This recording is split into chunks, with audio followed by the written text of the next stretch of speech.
नमस्कार दोस्तों, Buddha tales YouTube channel में दिल से स्वागत है। प्राचीन साम्राज्य कपिलवस्तु में सिद्धार्थ गौतम नामक एक युवा राजकुमार ने अर्थ और सत्य की गहन खोज शुरू की।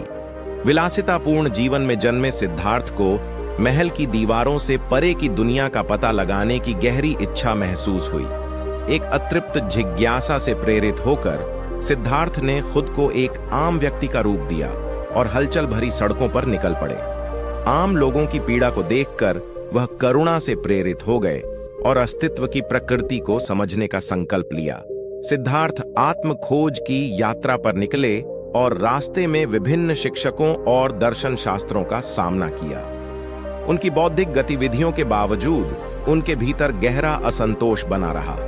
उन्होंने महसूस किया कि सच्चा ज्ञान केवल बाहरी शिक्षाओं से नहीं पाया जा सकता। बोधि वृक्ष के नीचे सिद्धार्थ ने खुद को गहरे ध्यान में डुबो दिया और कसम खाई कि जब तक वह अस्तित्व के रहस्यों को नहीं खोल लेंगे तब तक नहीं उठेंगे। जैसे जैसे वह अपने मन की गहराई में उतरा, उसे इच्छा, आसक्ति और अज्ञान के राक्षसों का सामना करना पड़ा।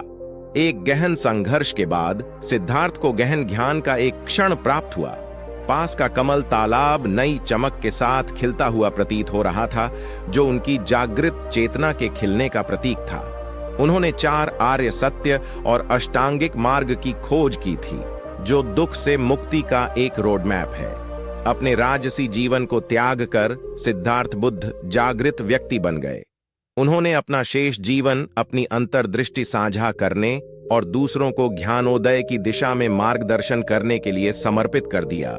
उनकी शिक्षाएं, जिन्हें धर्म के नाम से जाना जाता है, समय और स्थान पर प्रतिध्वनित हुईं, जिन्होंने अनगिनत साधकों को आत्मखोज की अपनी यात्रा के लिए प्रेरित किया।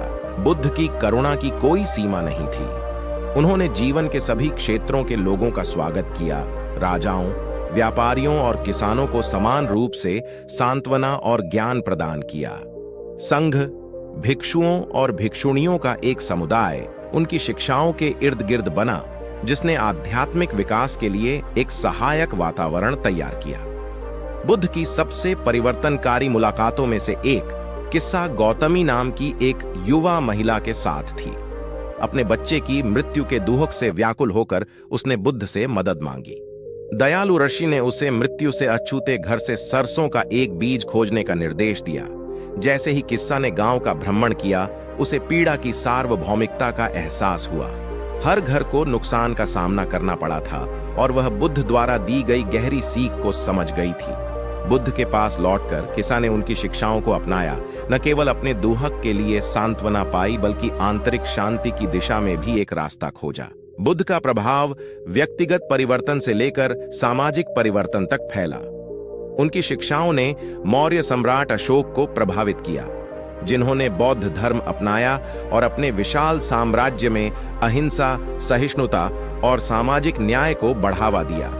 जैसे जैसे वर्ष बीतते गए, बुद्ध की शिक्षाएं सांस्कृतिक और भौगोलिक सीमाओं को पार करते हुए दूर दूर तक फैल गईं। उनके ज्ञानोदय की कहानी एक कालातीत प्रकाश स्तंभ बन गई, जिसने आंतरिक स्वतंत्रता और सार्वभौमिक करुणा की दिशा में मार्ग प्रशस्त किया। अंत में बुद्ध ने अपना सांसारिक रूप छोड़ दिया, निर्वाण की स्थिति में प्रवेश किया। हालांकि उनकी विरासत युगों युगों तक गूंजती रही, मानवता को याद दिलाती रही कि स्थायी खुशी की कुंजी हमारे मन की प्रकृति को समझने और सभी संवेदनशील प्राणियों के लिए करुणा पैदा करने में निहित है। एक आश्रय प्राप्त राजकुमार से प्रबुद्ध बुद्ध तक सिद्धार्थ की यात्रा की कहानी एक कालातीत प्रेरणा के रूप में कार्य करती है। परिवर्तन, लचीलापन और उच्च उद्देश्य की खोज के लिए मानव क्षमता का एक